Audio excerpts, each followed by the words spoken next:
3, 2, 1, let's go! Grüezi miteinander, Gregory von Lebe Stark here. Welcome to another live Q&A. And my friends, before we get started, I need to make sure that the system is running. So give me a couple of seconds, and it's a little bit delayed. So please bear in mind when I answer your questions that it might take a few seconds until I get to them. But let me just see if the system's running here. That sounds great. Now let me see if you can, if we just toggle through the systems. Yes, that's the reaction. And let's see if the studio, can you see it loud and clear? And can you hear me? This is awesome. Very, very cool. From my side, it's running. Shout out to Igor. YouTube punk, most definitely. Before we get started, we want to see if Igor's in the chat. Let me see. Yeah, but still, I'm still checking, my friends.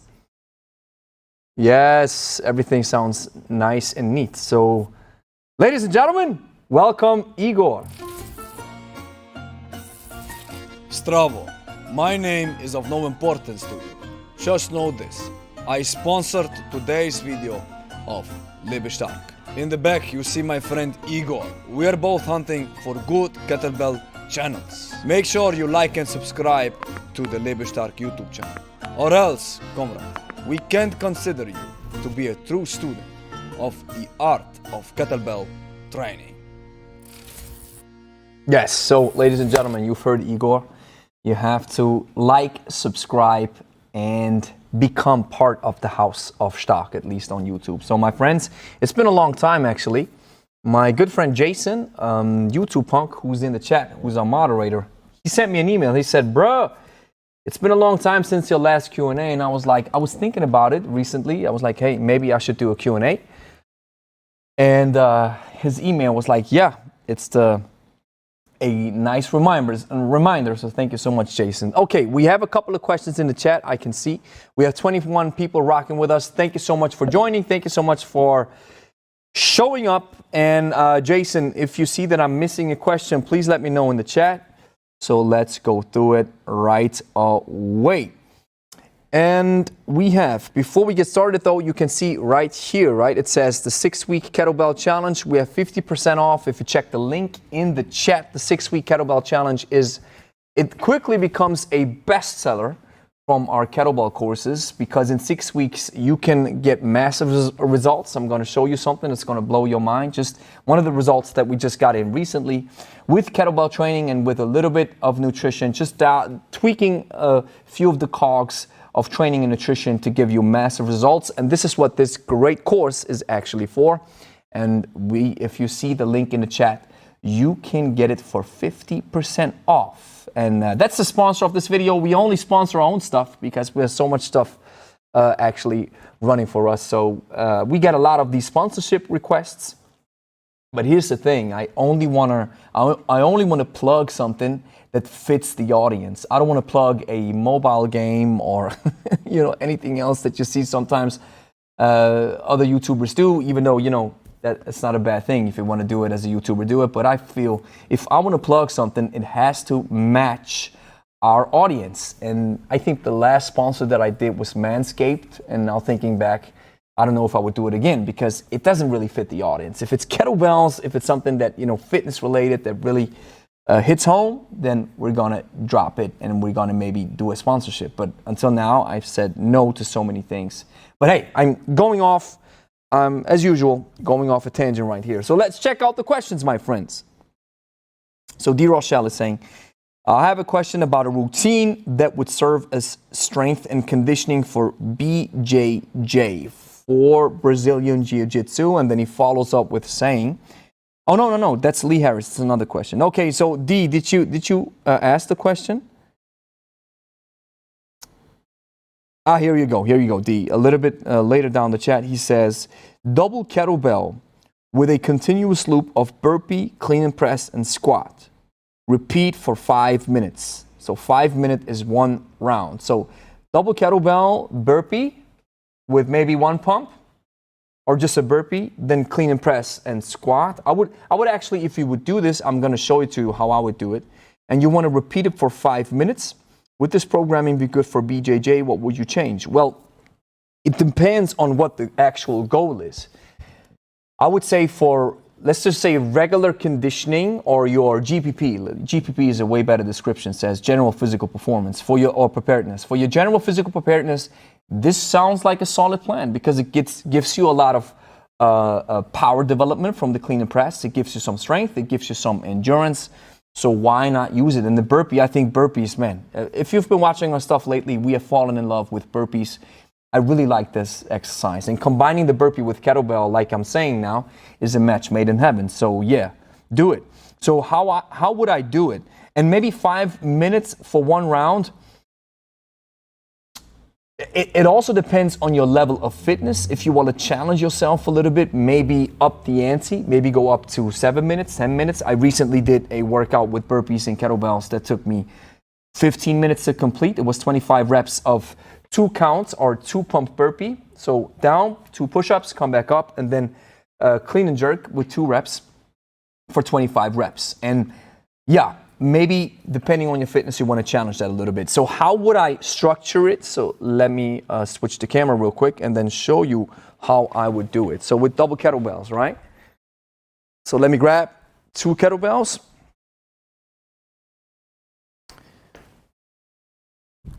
So how would I do it? I would say, okay, you do the burpee, right?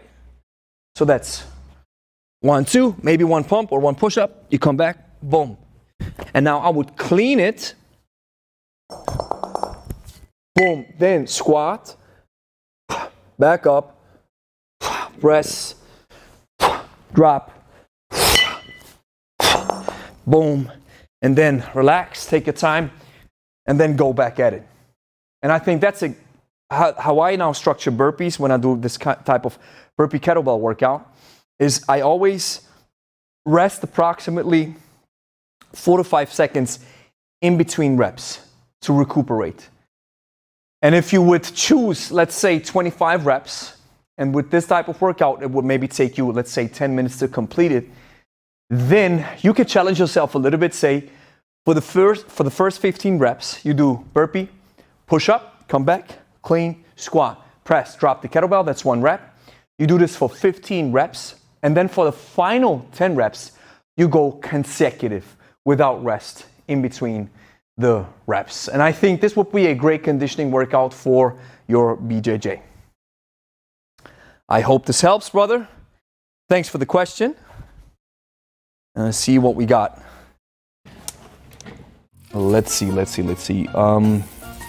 Next question was... My name is of no importance. Lee Harris is asking, Just know this. Can you get an effective workout with double 20 kgs kettlebells? You see my friend really Igor. starting to love kettlebell training mixed in with a couple of... channels. Oh, I'm sorry. Make sure you like and subscribe to the Lebe YouTube channel. Oh, wait. Where is it?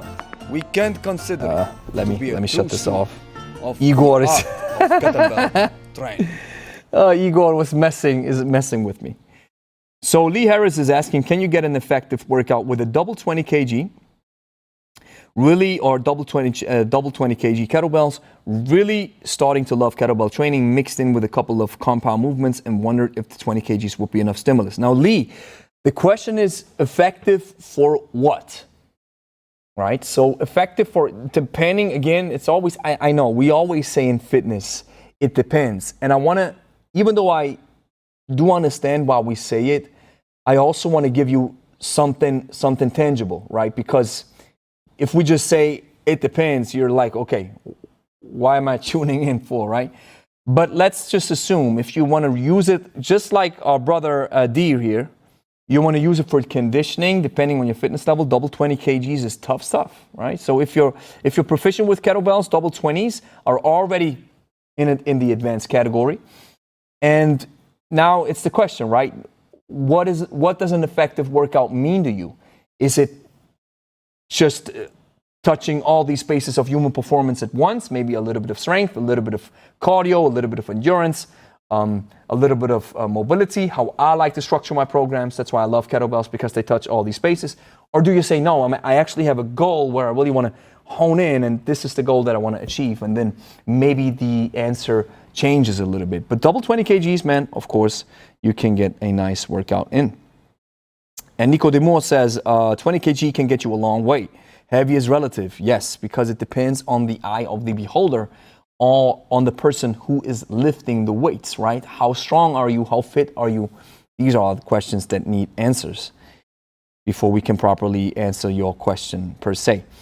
Arjit Zinya, I see you a lot in the comments, my friend. Brother, great to have you in the chat. Please mention something on seasoning kettlebell handle when it's shiny. I use sandpaper, but it's become too rough to work out without gloves. Oop. Maybe you use too much sandpaper. Actually, here's what I do. I just grab a towel or grab a tissue, and then I just, clean it. And because sometimes you have the oil or it's still slicky, right? It's slippery, right? So it's slick, right? So then you just clean it and you start working with it. I actually don't use sandpaper. Don't use anything to treat our handles except for the cleaning detergent that we use, and then it's just simple, just a towel, and then we clean it, and there you go. And I know that some kettlebell athletes do use sandpaper because actually, and there's another difference. I mean, these guys, again, it depends question again, but if you want to compete and you're an athlete, you maybe treat your kettlebells a little bit differently, and then you maybe use certain techniques to improve the handle or change the feeling that you have when you work with the kettlebell in the handle, and then you maybe use sandpaper. I don't, because I'm not an athlete, so that's that. Nico Demore, I would like to hear opinions and options on overhead hold movements such as squats, split squats, and of course farmer carries. I do not see them often in your routines, but I love the added challenge. Well, farmer carries, we actually used them, but of course you don't see this. If we've stopped posting most of our follow along workouts on our channel, they're now paywalled behind our membership. But all of the workouts that we post are just explanations, and sometimes we share some of the follow along stuff that we do. But in most of our follow along workouts, we used to incorporate a lot of farmer carries or farmer's walks. Now, since I've fallen in love with the burpee, now the burpee is the major focus, because, and here's a cool story.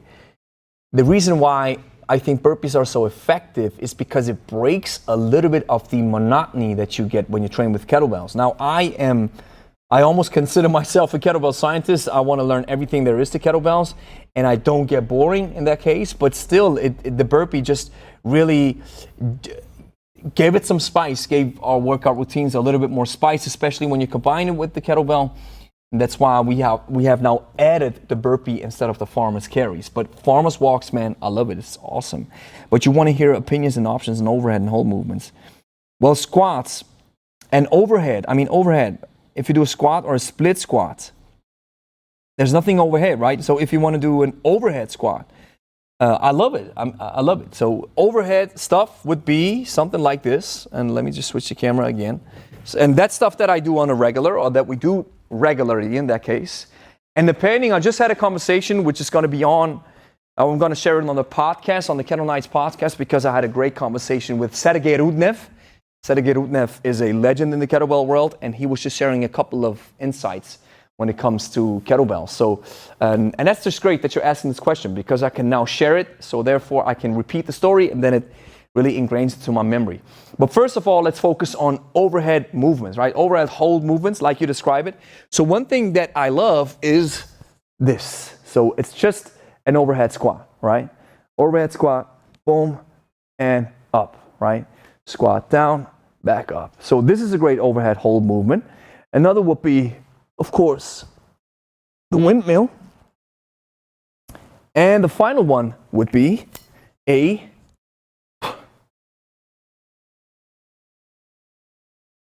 bench press. So I actually love these. They're awesome. And I do regularly in my personal training schedule, I do once a week jerk and long cycle. So when you do jerk and long cycle, you are actually training your overhead hold movements in that case. So in that case, so here we go, right? So jerk, I have to be solid in my overhead hold movement. And with long cycle, same thing. And I love this. Oh man, I love the jerk. So overhead squat, awesome. Jerk, awesome. Windmill, awesome. Bench press, awesome. Even though with my left shoulder, it's sometimes a little bit tricky, but still good stuff. And then you mentioned split squat, right? So the split squat. Well, split squats, you can do it like this, right? Or it's actually a great idea, now that you're saying it. An overhead split squat. That's a great idea. But anything different than an overhead squat, but maybe you have to check your question. But overhead movements are awesome. And of course, farmer carries are awesome. And here's one thing that I want to add to the farmer's carry. We call it the farmer's life. Watch this. So it starts with a regular farmer's walk, right? So a suitcase walk. That's your first round. You cover the distance that you want to cover. You drop both kettlebells in front of you. You clean them up. And then you have a clean walk, which is highly challenging on your abdominals. You turn around, cover the distance. And now, overhead walk or waiter's walk. And then we dismantle the exercise into the clean walk. And then back down into the suitcase. That's an awesome exercise that we also do on a regular basis. So I hope I gave you some options. And my opinion is overhead stuff is awesome. So let's see. Let's see what we got. Thanks, Gary. Keep up the good work. You're welcome, brother. Jason, my brother. The Gobbler Squad is sponsored by Raid Shadowlands. It's Shadow Legends, right? Man, oh my God. You see this, everybody's plugging this, right? I should do this. This Gobbler Squad is sponsored by Raid Shadow Legends. I love this. Sweet Vuvuzela. God bless, bro. Keep teaching, keep lifting. I do it. Thank you, brother. Coach Sensei Steve Carter focuses on BJJ. Oh, that's a good point, Jason. My main man D, please check out Steve Carter. Yes, let's just react to it. Because I saw my sensei Steve is solid when it comes to this. And because he melts BJJ and kettlebell training into one. And he's a big fan of, I think he's even more into the martial art than into kettlebells. So let me just check his Instagram real quick and show you one exercise that I saw, which I would consider a SPP exercise, a special physical preparedness exercise. Let's see. Steve Carter. Here we go.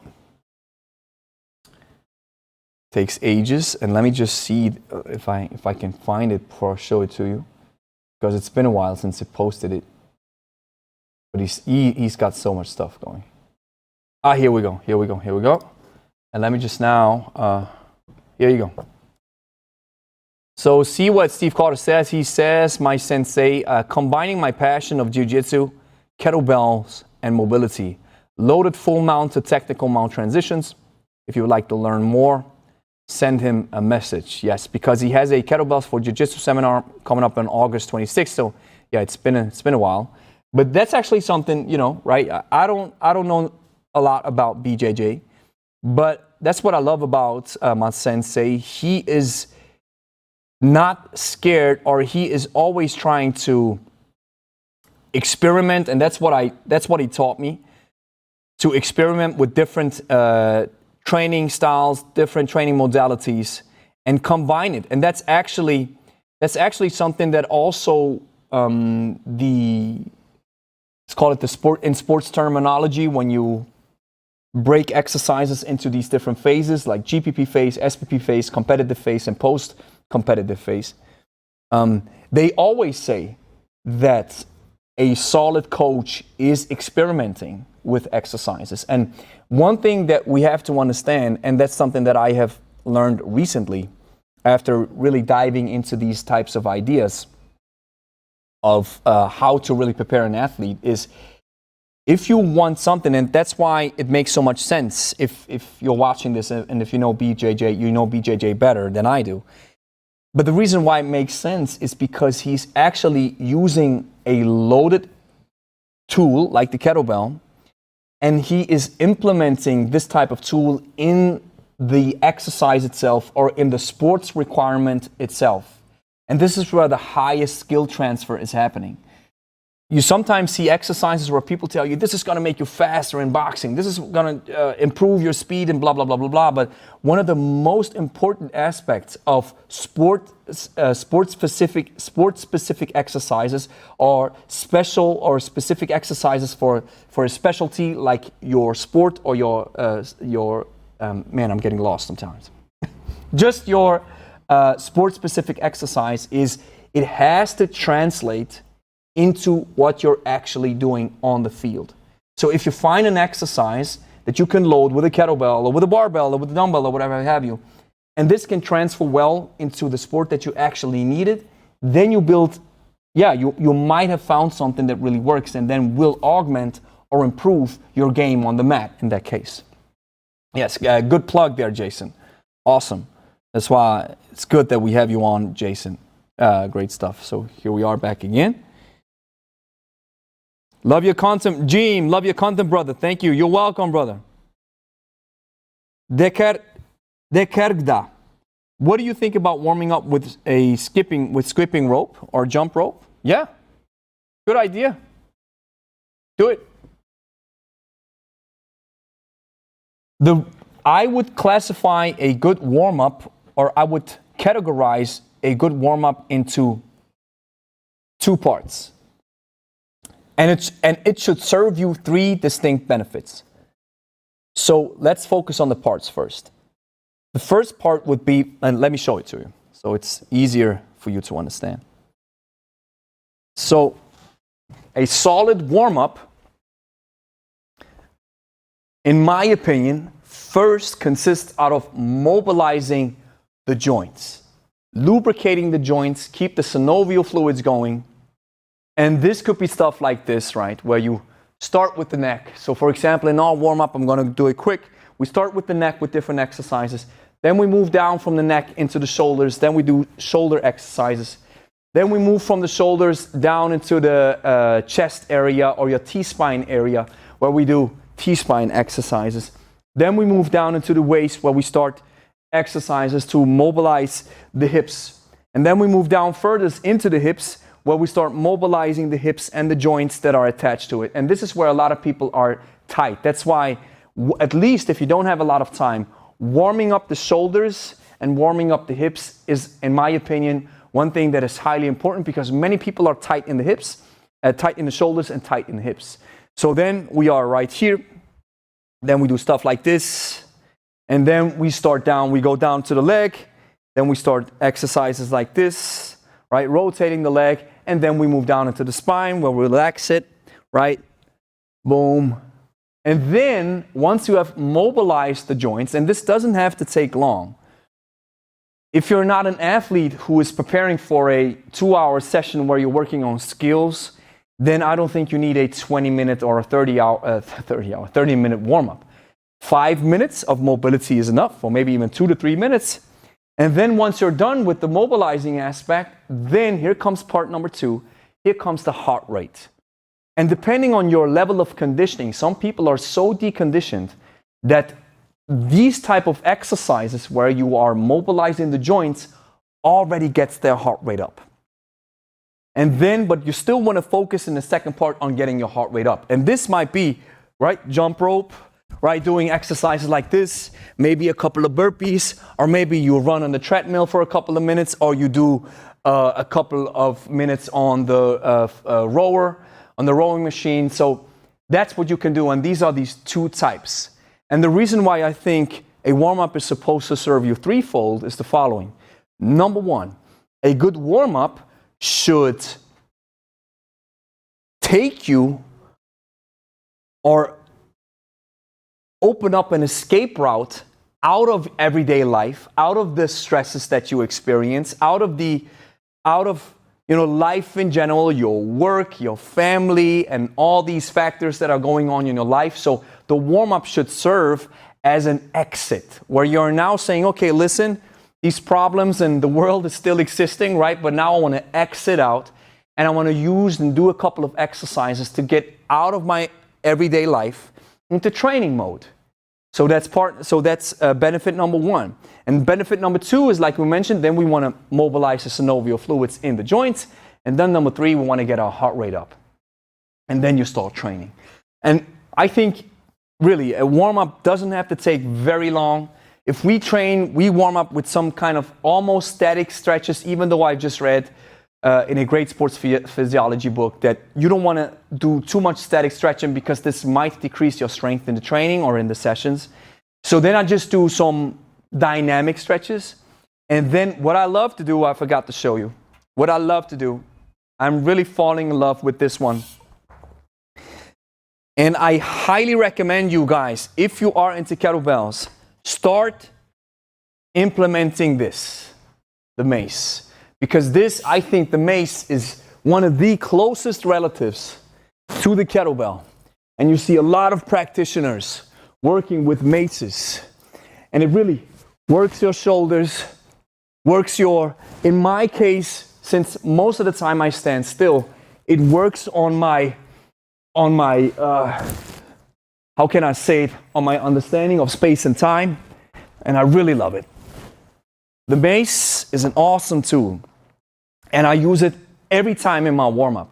And this is a lighter one. We have ordered heavier ones. And really, the mace is where it's at. Was a very long answer. That's just typical me. Always over-delivering. Even in some cases, it's not necessary. So I hope you bear with me. So here we go.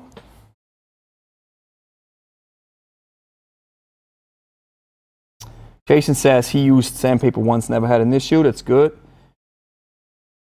We have Alfonso. And Alfonso, you shared a very heartwarming comment, brother, about how I think you shared that you quit alcohol for a couple of days and now you're into shape, you lost some weights, and you're into kettlebells. And I think I commented, I said, it's exactly the reason why we do what we do. I think that's you, right? And man, that's awesome. Misha, what's up, fam? Yo, my friends. Xena Queen, thanks for promoting kettlebells and correct form of exercises, guys. Giddy eyes on top of the iron world, Rudnev. Yeah, that's what's up. That's what's up. Glad to be in tune with so many beautiful people. Awesome. Thanks. Yeah, I love how it really pulls in other muscles when doing overhead. Yes, and I just had this conversation with Sergey Rudnev. I really want to encourage you to watch it as soon as it's up on our Kettle Nights podcast channel. And he shared this as well. And that's what happens. When you have a barbell or a dumbbell overhead, most of the time, the weight is stable, all right? You have to stabilize the weight in only one plane of motion. But with the kettlebell starts moving around, so it forces your shoulder to strengthen and to stabilize it because there's movement coming in from all type of directions. And this is great stuff. This is really good for overhead mobility, really good for shoulder strength and health. Yes, you got it, brother. Waiter walks are great. Yes, helps with handstands too. Awesome. Misha, did my first 10-minute long cycle with a single 16 kg yesterday. Awesome, man. So impressed how challenging it is. I was happy to complete the full 10 minutes. This is good stuff, man. And what is considered a beginner average count? You mean the reps, the RPM? I know that the professionals, the crazy guys, they do 90 reps long cycle in 10 minutes is level honor, I think, master of sport level with double 32s, right? So this is massive. And yeah, you can maybe say, okay, if I'm able to pull off, let's say, for beginners too, because I'm not a kettlebell coach, sport coach per se, but I would guess that understanding that a 90 reps long cycle for 10 minutes is what the pros do, maybe you opt in for 5 to 6 reps per minute. And then you end up with maybe, let's say, like 50 or 60 reps, and that's completely solid. And even if you don't count the reps, just finishing a 10-minute long cycle set is an achievement on its own. Bebaf, What inspired that rant towards bodybuilders? It's true though. Yeah, for those of you who don't know, Maya had this funny rant. I went off a little bit in I think it was a couple of videos ago. And hey, you know what's funny? Today we had 1,616 videos on the channel. And I've shared a short, so now it's 1,617. And now with this one, it's 1,618 videos on the channel. This is crazy, man. I can't tell you for sure. I was filming the workout that I shared, this great burpee workout, and then it just exploded inside of me. And one trigger that might be is, and I have to be, I don't want to step on nobody's toes here, but here's the thing. On social media and in fitness in general, right? We have this overarching rule that building muscle equals looking like a bodybuilder, or having solid muscle on your frame means looking like Michelin Man, right? Looking like a typical bodybuilder that tells you you have to do legs on one day, then chest on the second day, and on Wednesday you have to do back, back in the old days. Now it's like, hey, if you want to focus on hypertrophy max, upper body day 1, lower body day 2, day 3 rest, and then repeat, right? And I was following this type of route for a long time. And when I got into kettlebells, I lost some of my muscle. And this probably also has to do with my genetic potential. I'm not a big guy. There's folks who walk around who are already muscular and lean and awesome looking, right? So they maybe can pick up kettlebells, do a little bit of stuff, and then boom, it blows up their muscles. But from a physiological perspective, you have to understand that there are certain laws that you want to follow if you want to build muscle. And for example, the kettlebell, especially the ballistic exercises, don't suit well, don't fit well to build hypertrophy, right? So you have to do grinds, for example. That's another topic. So I sometimes get these comments, and how can I say this?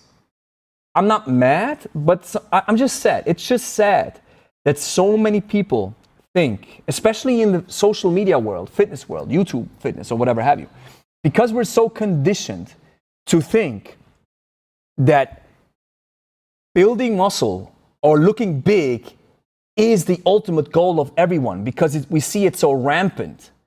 And the understanding is clear. I mean, if I look like a Greek statue and I have 3D delts, I have chiseled abs, and I look like a monster from another planet, and maybe I take some enhancements, right, because I want to look like this, of course I get more attention. And then, of course, in the end, as a result, I maybe sell more programs, get more fame, or whatever have you, right? Make more money. I do understand it. And since it is so sought after on social media and in the fitness realm in general, we experience that we are conditioned towards thinking that this is the perfect way, right? You have to look like this in order to be a coach or a trainer or whatever have you. And so I get so many comments where people tell me, you look like a breadstick, you have no legs. And I mentioned this in the video as well. I do believe that I was imago Dei, was one guy commented. I love this. I think that's a Latin expression. I was created in the image of God, and I think I use my genetic potential as much as I can. And if God meant for me to look like Hulk, I would look like Hulk, but I don't. I have my genetic limitations, but I still love training. I love the way how I look, because God thought, hey, this is the perfect combination for this dude, for Gregory. So here you go. So that's why I'm not fazed as much by these comments. It just makes me sad, because what happens in the end is, I'm a little bit older, so, or I've grown a little bit I've matured a little bit. But for people who are younger than me and who are not as self-aware in their body image, they feel pressured into looking like a bodybuilder. And watch the fitness content. Most of it is bodybuilding, right? Or most of it is athletics, aesthetics, right? That's what people want to see, and that's what people want to watch. So I think that's what triggered the rant. Maybe I explored this a little bit, like I always do. I start with Adam and Eve. Nico de Moore, does the 6-week kettlebell challenge incorporate your most recent embrace of burpees? My most recent embrace of burpees is incorporated in our membership with Kettlebell Plus. And if you're mentioning right now, let's just talk a couple of seconds about the 6-week kettlebell challenge, how it works. Here's the thing. You want to train with kettlebells for 6 weeks straight. You're going to do 2 to 3 workouts per week. Plus, we're going to do some small interventions with your nutrition. And we turn the cogs just a little bit. It's nothing major, but you will be challenged. That's why it's called a challenge, right? And I think some of the burpees are in there. I'm not that sure because we have so much material out right now. But the burpees are definitely part of our Kettlebell Plus membership. And here's the thing. When you opt in for the 6-week kettlebell challenge, at the end, when you finish it, you get your money back from the challenge that you have invested. So we'll give you your money back if you choose to continue with our membership. So then you get our membership, our yearly membership for $100 off because the 6-week kettlebell challenge is worth $99. So then we'll give you $100 off your Kettlebell Plus membership. And in there is our newfound love for burpees. And we have this one particular part because you have to imagine in Kettlebell Plus, when you sign up, it's like we call it the Netflix for kettlebells.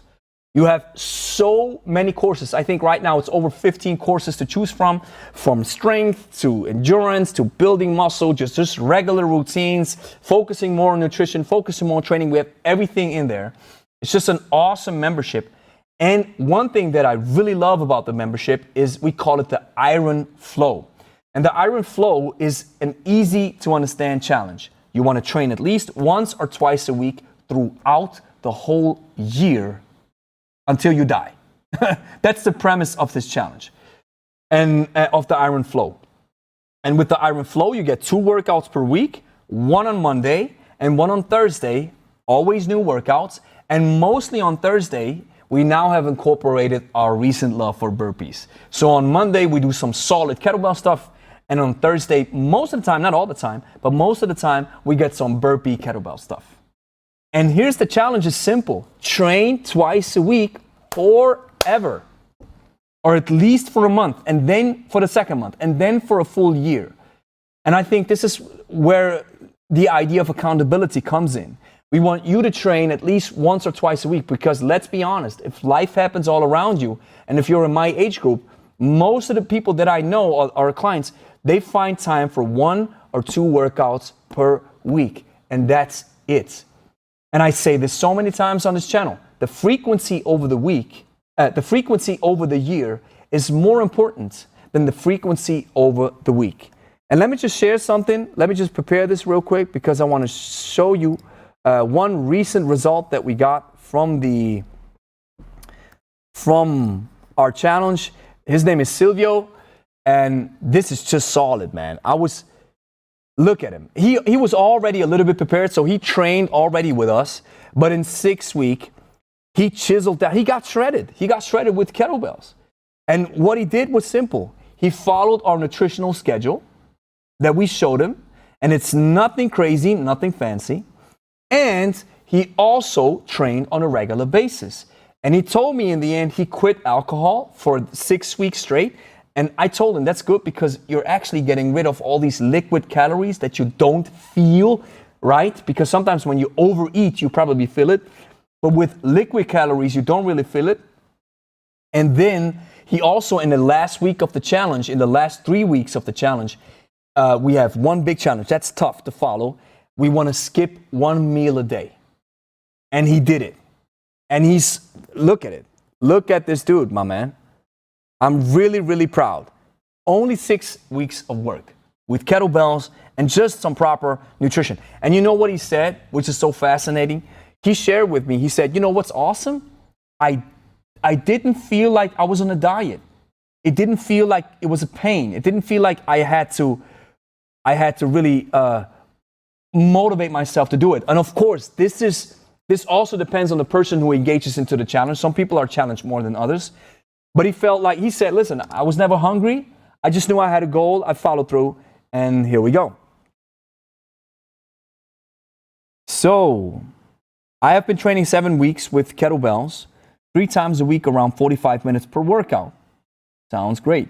And workout timing is 35 seconds of work and 10 seconds of rest. Should I train 4 to 5 times a week and lower workout time to 30 minutes? I'm just training for cleaner body and burn fat around the belly.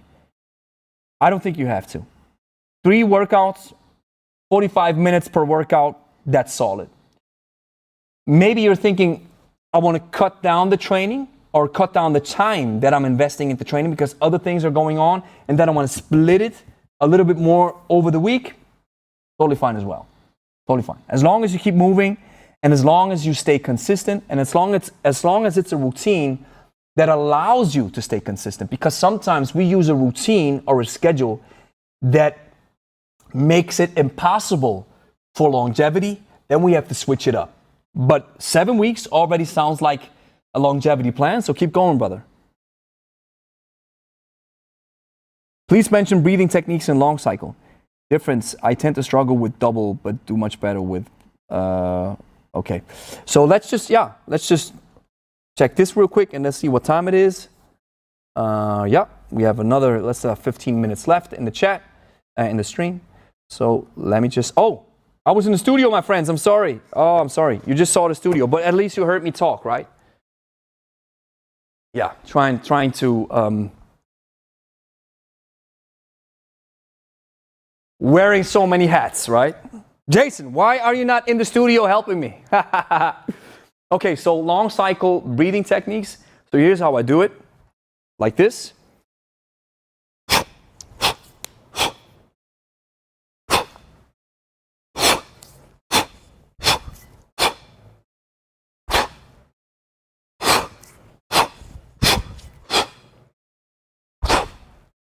And now one thing that I started, especially with double kettlebells and heavier weights, is like this.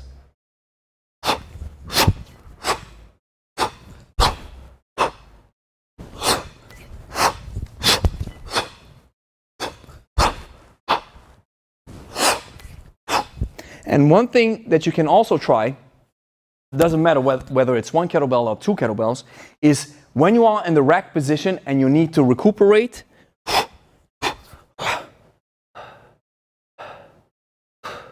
you rest. And I also use this as my metronome or as my tempo.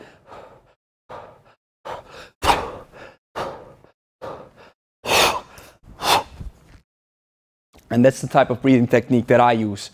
I don't know how hardstyle guys do it.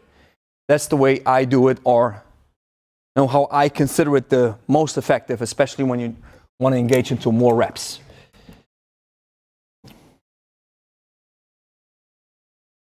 Yeah, see, Jason, impressive protocol, exactly. Yeah, man, I knew it was you, Alfonso, right? Awesome. Mary Nelson, can you please post all the names of the equipment that you're using?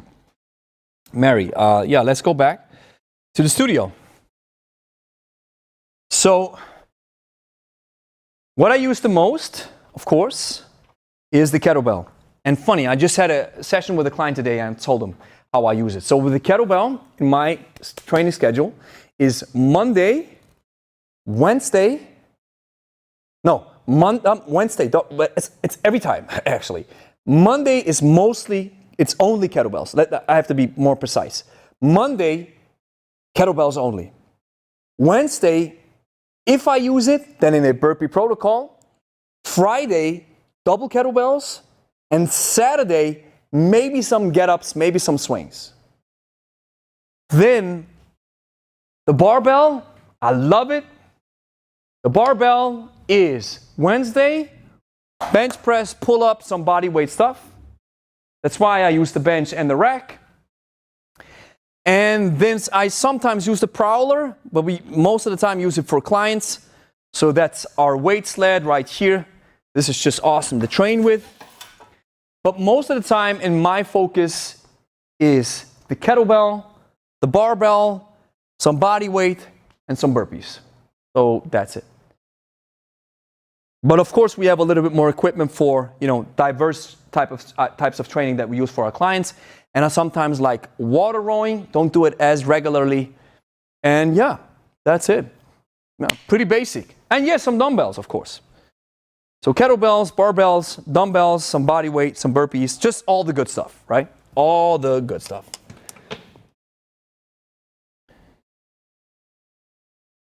Fitness. I agree with you about modern bodybuilding, but what do you think about Silver era bodybuilders like Jack LaLanne, who stayed steroid-free and did impressive feats of cardio? Brother, these guys, what was his name? Frank. I mean, even Arnold, right? I mean, Arnold was on roids too, but these guys in the golden era and a little bit, maybe not further down, right? A little bit earlier in the scene. Let's use the best example. Eugene Sandow. And let me just Google him real quick. Eugene Sandow, right? This is, to me, this is solid, man. This is solid. Check this out. That's, to me, that's the perfect body, if you would ask me. And Sandow was one of the originators of bodybuilding. And you should see there's a video, I think I have it on my kettlebell history video, where he does some posing, which looks very funny. But he is the epitome of bodybuilding to me. And everything that came after, or especially when roids got involved, it just ballooned up to a level that is just absolutely crazy. And the funny thing is, even if you listen to Dorian Yates, Dorian even shares this. He was the guy who started this Mass Monster era, or one of the guys, right? And he said, man, most of the guys that he knows are still into bodybuilding. Even though when you get older, you should do other forms of training because it's better for your health. So yeah, anything that wasn't into this heavy steroid use, where people then look like, from another planet.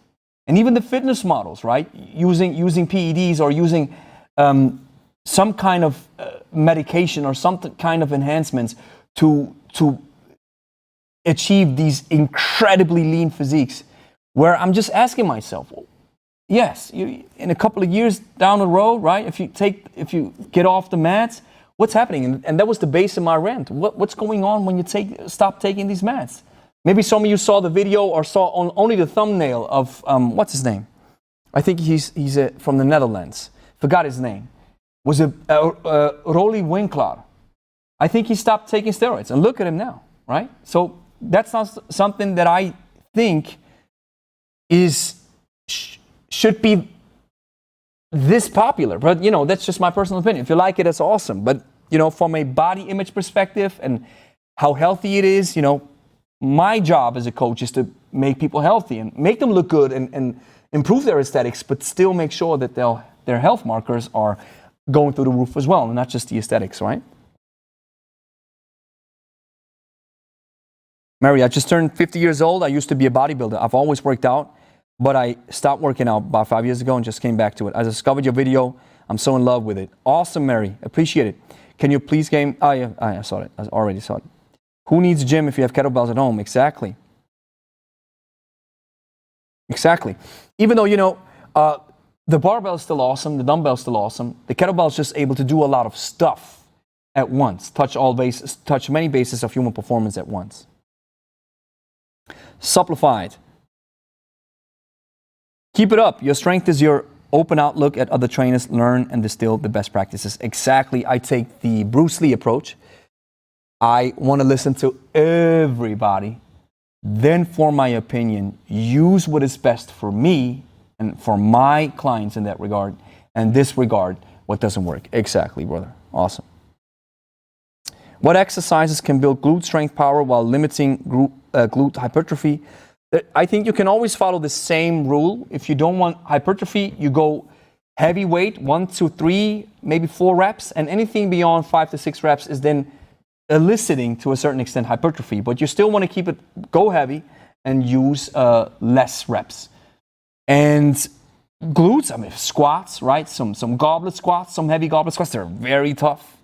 Heavy goblet squats are gruesome, especially double front squats. My God, they're just, wow. And yeah, jerks. Push press. This is where you use a lot of your glutes too. Sometimes people, when they criticize me, they say, and let me show you this. And then I think it's almost time to wrap this thing up. So people criticize me when I demonstrate an exercise where I say, this is the best full body exercise, right?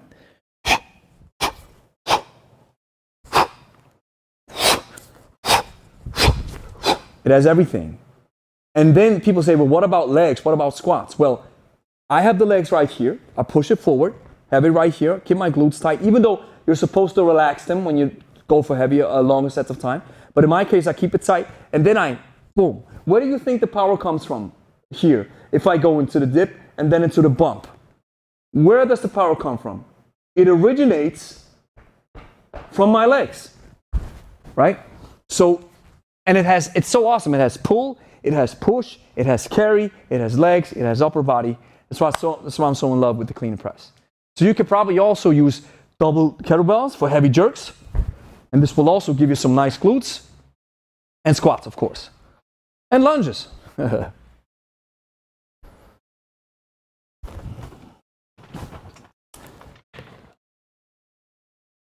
It's sad that people think you don't look good. Actually, I don't care about this, Really. Like I said, when I was a little bit younger, this would have gotten on my nerves real quick. But now I've matured a little bit. Like I said, I'm made in the image of God. I do everything that I can. I love this saying. I say, I pray like it depends on God. I pray like it depends on God, and I work like it depends on me. So I'm just simply in love with training from an early age. I was in love with fitness. And if people think I look good, great. If people think I don't look good, great. The message is more important than the messenger. Do you follow cricket? Have you seen cricketers practice swings? No. But if they do, awesome. Jim, hey, what's up? The vast majority of people don't need to look like bodybuilders, but they do need to be more functional. With kettlebells, you do better than most things. Exactly, brother. 100%. Great to have you in the chat, Jim. Awesome. Also, what should be done to increase endurance to last 10 or even 5 minutes? Build up the volume. When you work with kettlebells, build up volume. Build up volume and then go running, skiing, cross-country skiing, swimming. Running is probably the easiest thing to do or the most accessible thing to do. And then you build up your endurance and then you slowly build up your volume. You start with 1 minute, then 1 minute 30 seconds, 2 minutes, 2 minute 30 seconds. You slowly build your volume. KJM, it's not that simple though, James. People want to look a certain way. I don't think comes to it. Bodybuilders definitely need to look the way they do. Others are just into aesthetics. I just do me. Exactly, man. And you have a great point about bodybuilders need to look that way because they are, especially if they are competitive bodybuilders, even though I don't think how much money is in there. I don't think there's a lot of it in there. But yes, they have to look and they want to look like this. And there's nothing wrong with it. It's a big point. I don't think it's wrong. The problem is if we start assuming and conditioning people that looking like a bodybuilder means that they are strong, that they have solid muscle, and blah, blah, blah, blah, blah. So I just talked to Sergey Rudnev, right? So he's over 50, I think. And he looks great. He doesn't look like a bodybuilder. He doesn't look like Eugene Sandow, but he's going to crash probably every one of us when it comes to his snatch and with his endurance, right, that he has, and with his power development, and with his skill, his coordination. So that's what I want to share. And that's why sometimes kettlebells are a little bit frowned upon because people are scared that they lose their hard-earned muscle mass because then you touch on other important areas of human performance. And like Jim said, then you become more practical or more functional. But hey, if you want to look like a bodybuilder, hey, man, go ahead and do it. I also like to build some quality muscle. Also want to focus on making sure that I look like I train, right? But at the end of the day, I've stopped following the pursuit of muscle only. Or building muscle only. Sorry, coach, I have no love for burpees. Come on, brother. You gotta get into it, Jason. Now, what exercises can build glute strength power while man, what's up with this chat? Sometimes I lose track of it. My tiny chicken wrists can handle the push press up burpees.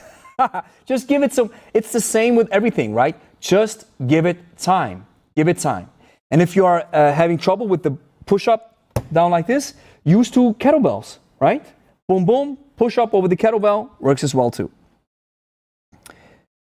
I think some people don't truly grasp how intense some of these movements are. When following along, I'm often flabbergasted when I see Gregory casually doing some moves with a 32, 48 kg. Well, I just got accustomed to these weights to a certain extent, right?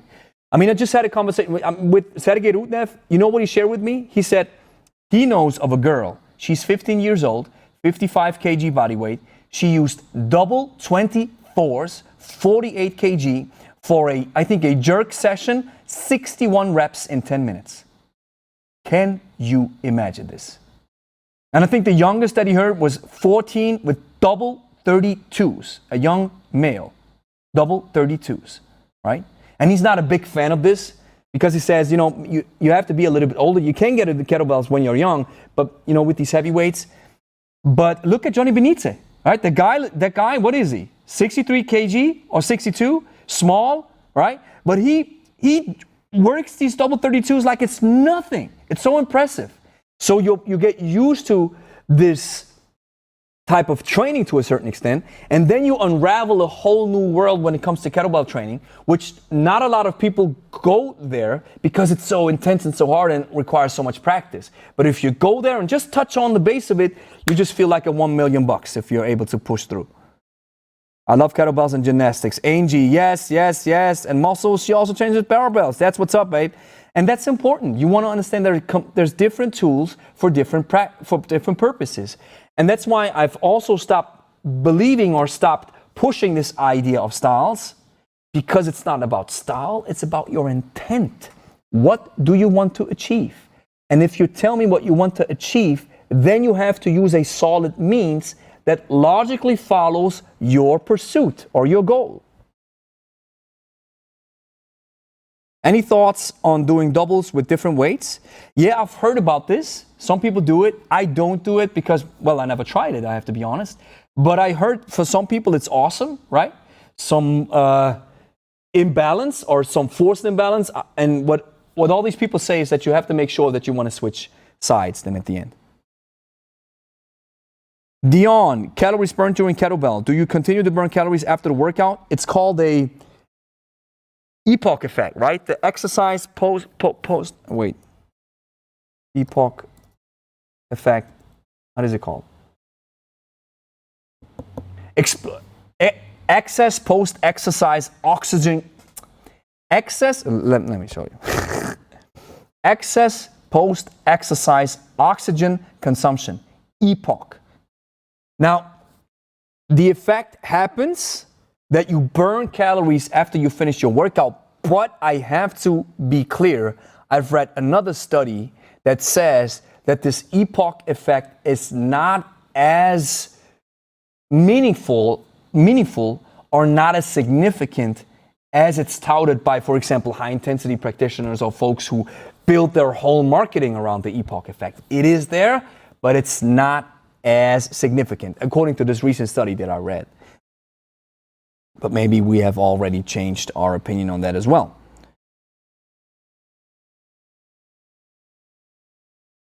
The afterburn effect, exactly. It's not very. Oh, see. Oh, we have some scientific folks in the chat. Awesome. We have some people who have knowledge, who are knowledgeable. I love this, man. Great one, KJM. I love the guys from the Bronze era. Sandow. Yeah. That's what's up. Bobby Banduo. Let me see.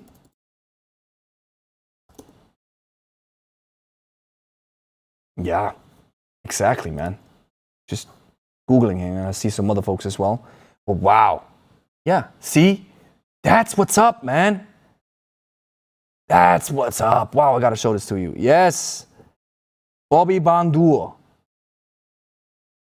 Solid, man. 100% solid. Big fan of these physiques. That's what's up, man. Awesome.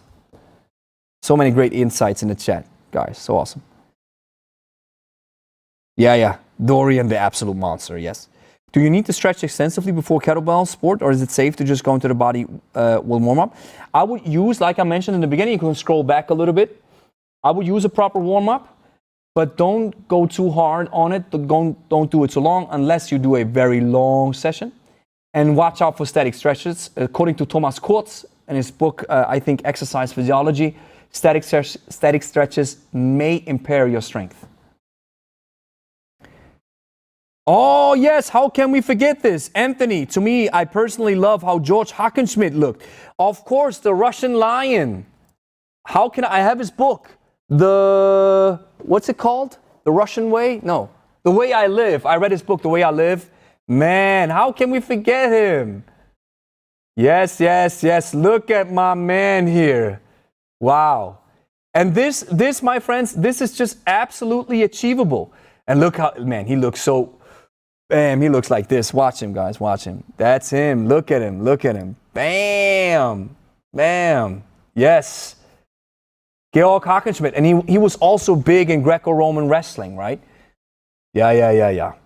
The legend Hackenschmidt. And that's achievable. That's totally achievable. The guy was big. The guy was very strong. And he was also, he looks great, man. He looked great. And yeah, I think he also reached a fair age. Yeah. And I recommend his book, my friends. Check out his book, The Way I Live. It's like anything. Each new generation will push it a little bit further, trying to beat the last. Probably why we see so many deaths now, sadly. Good point. I didn't mention this, but that's a good point. Another reason why this rant triggered, or why it came out of me, is because you see young guys, come on, man, 30 years of age, brain aneurysm, heart attack, come on, man. And then you have people who seriously think that this has nothing to do with PED use, with steroids. Come on, man. We just have to be real. And then we say, well, I was inspired by this guy who died by the age of 30. So you were inspired to look like this. So you were maybe going down that path as well. And if you go down that path, it will probably, I don't have experience, but I'm assuming it will probably mess up your body image. And like I mentioned, then you get off the mats. If you don't have a serious disease or a serious problem with your health, you probably experience some form of depression because you don't look like this anymore. Just my 2 cents. Jean-Claude was on that juice. Yes. What about biceps and triceps? Wouldn't do extra curls to hit those hard, Jacob? Yeah, do it. Why not? Do it. The way I train arms is with cleans. And triceps with push-ups and bench press. Yeah. I watched Universal Soldier last night. Yeah. JCVD. Imago Dei. That's what's up. Remember, folks, you can't spell kettlebells without LS. That's what's up. Let's plug this. Stravo. My name is of no importance to you. Just know this.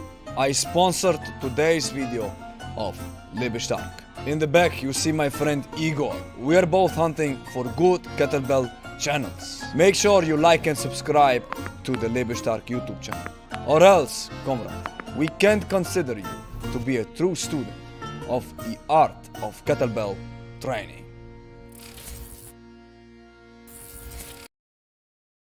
Here we go. We have, let me see. City Lights. Greetings, brother Jim, always. City Light ACA. Doing 100 burpees after kettlebell training is my go-to. Iron Wolf channel and yours are my favorite. Awesome, man. 100 burpees after a tough workout. That's what's up, man. Yeah, like I said, I've fallen in love with these things. Man. And if you are a regular audience member of this channel, you will see a lot of burpees coming down the line in the future. Damn, I'm 15 stone strong and just started double 16s. Yeah, it's just humbling, right? So kettlebells are humbling. Everybody has this experience, but at the end of the day, I think if you start with something different, a different training modality, even if you are strong, if this training modality requires you to use muscles that you've never used before, or it requires some physical capacity that you're not used to, it will challenge you most definitely. Yes, that's what's up, man. I remember. Nowadays, there's more money in bodybuilding than in kettlebell sport. Any thoughts if this will change? No. This will never change because kettlebell sport is boring. Nobody watches kettlebell sport. And nobody watches kettlebell training per se if you do, like 100 reps or 90 reps of one exercise. It's just boring to watch unless you're hardcore. And that's why it's such a fringe sport at the end of the day. But that's why Pablo made it way more accessory or way more accessible for people, because it's now just kettlebells for fitness, which I think is awesome. But there won't be any money in kettlebells in terms of like there is in bodybuilding. But at the same time, there's not even a lot of money in bodybuilding. It's funny. At least you have the top, from my experience, or from what I know and from the people that I talk to, if you're in the top pyramid, maybe there's some money. For the rest, there's no money at all. And see, there's another thing. So you take medication, you take these drugs, you destroy your body, you destroy your body image, and all these problems that happen down the line. You mess with your health, and you don't even get paid? Yeah, see? Hi from South Africa. Brother, saying you hi from Switzerland.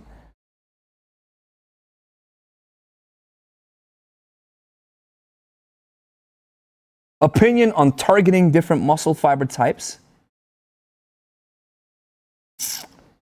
As far as I'm concerned,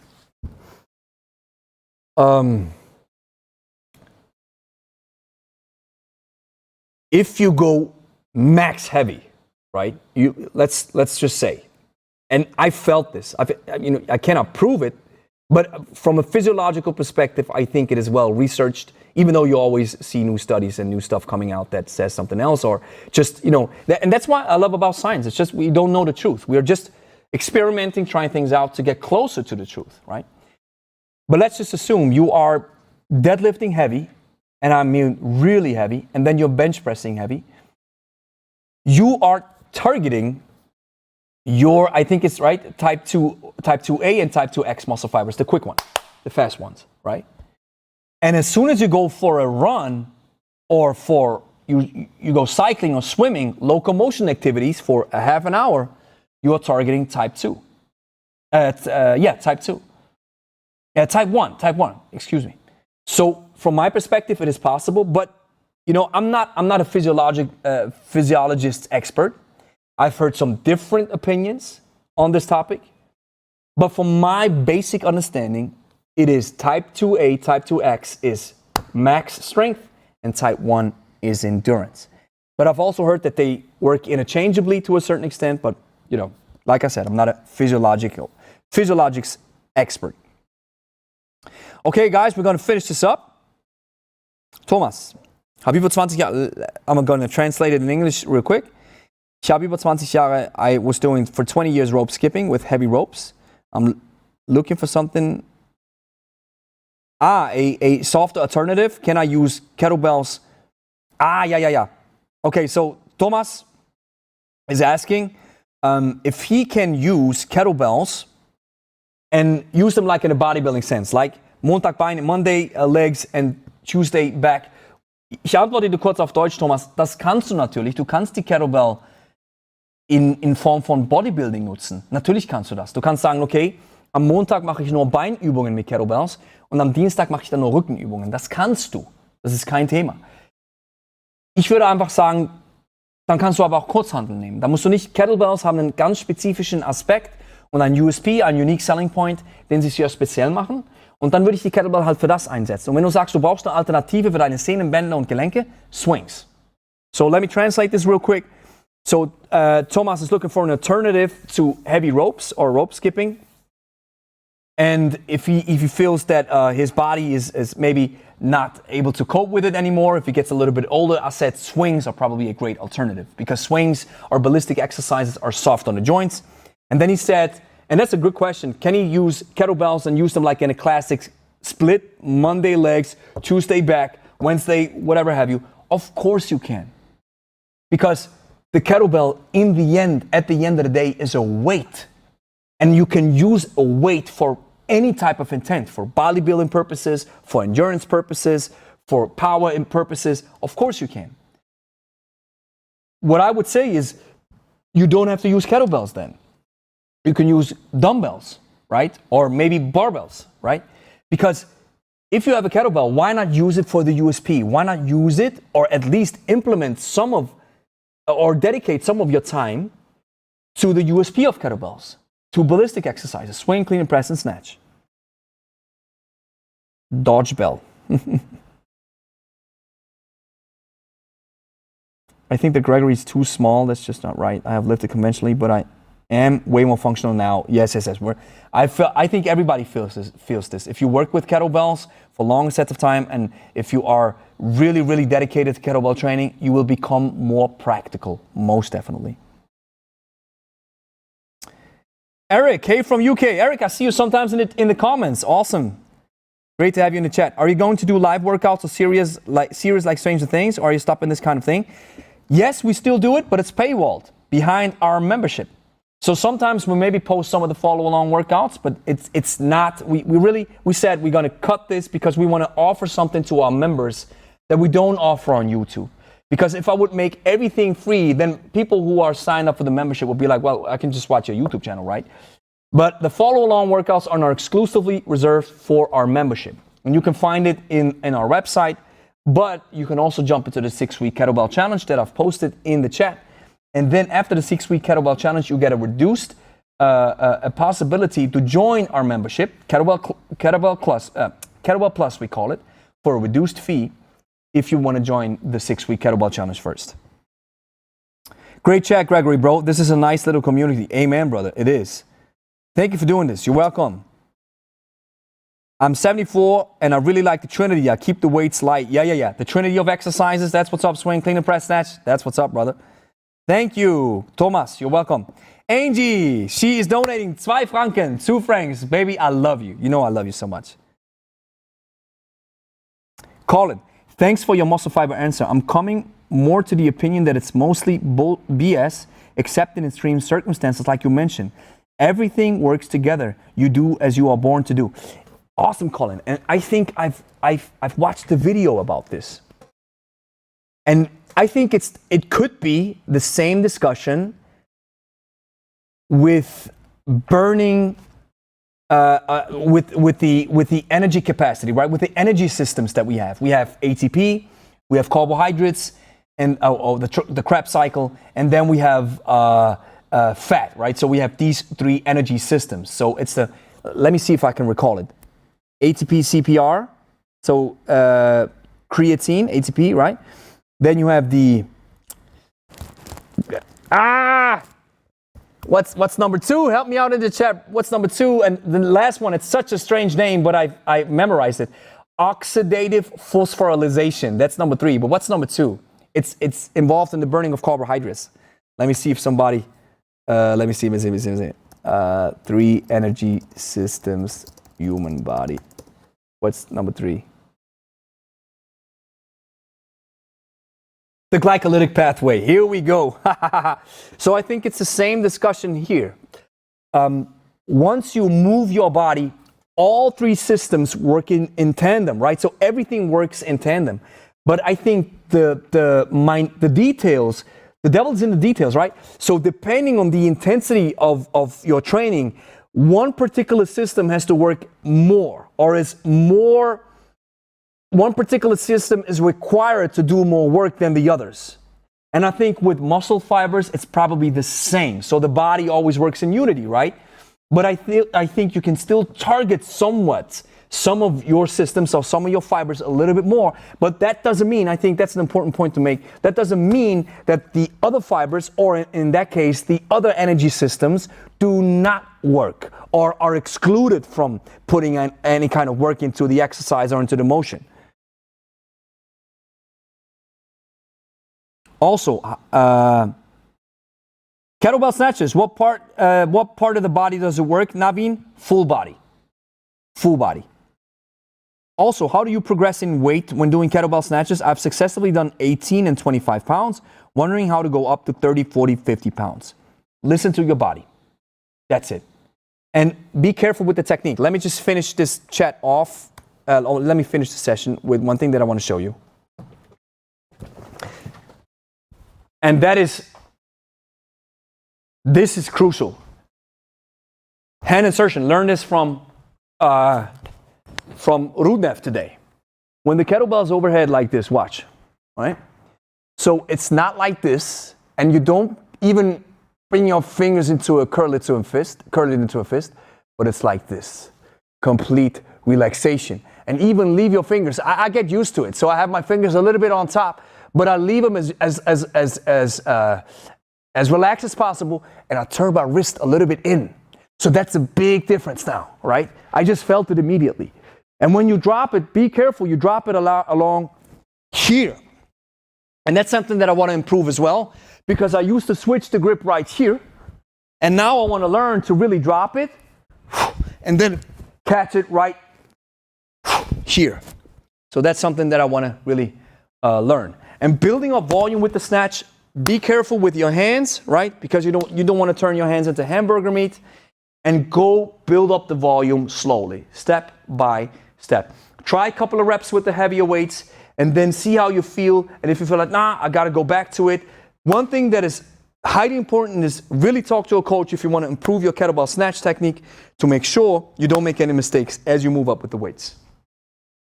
Okay, my friends, we're going to finish this off. Last question.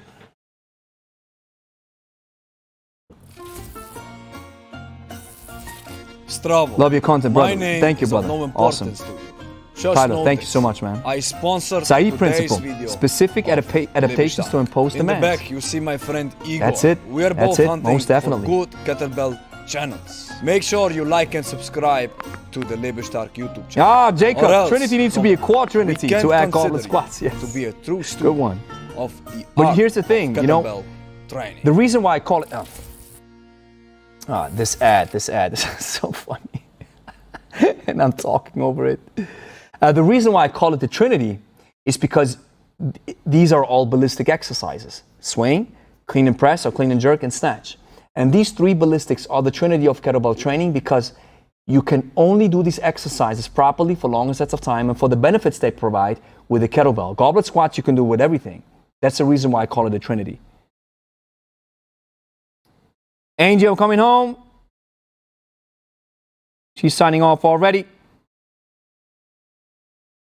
David, hi brother. So happy to be catching you live. Big thank you to you and Angie. Love the workouts. I'd encourage everyone to check out the membership. Thank you so much, David. Thank you. And thank you for always checking out, watching for the small little details when I make mistakes, when there's mistakes in the workouts or the descriptions. I love this, David. I always know. I always got you in the back of my mind when I'm writing these programs. I'm like, oh, I don't have to make any mistake because if I do, David is going to let me know. Colin. That's right, that makes sense. All of the energy systems work together. Exactly, brother. Exactly. So final question, my friends. Final question from Darius. Darius Samper. Can I use 2 kettlebells of different weights, for example? Yes, this was already asked. 1 kettlebell. Yeah. You can do it. You can do it. You can do it. And then just make sure you're switching sides, okay? If you do, let's say like a clean and press or doubles with one side, then you do 5 reps, and then you're switching sides. Make sure both sides get the same stimulus. So, ladies and gentlemen, thank you so much for joining this live Q&A. I really appreciate you guys showing up.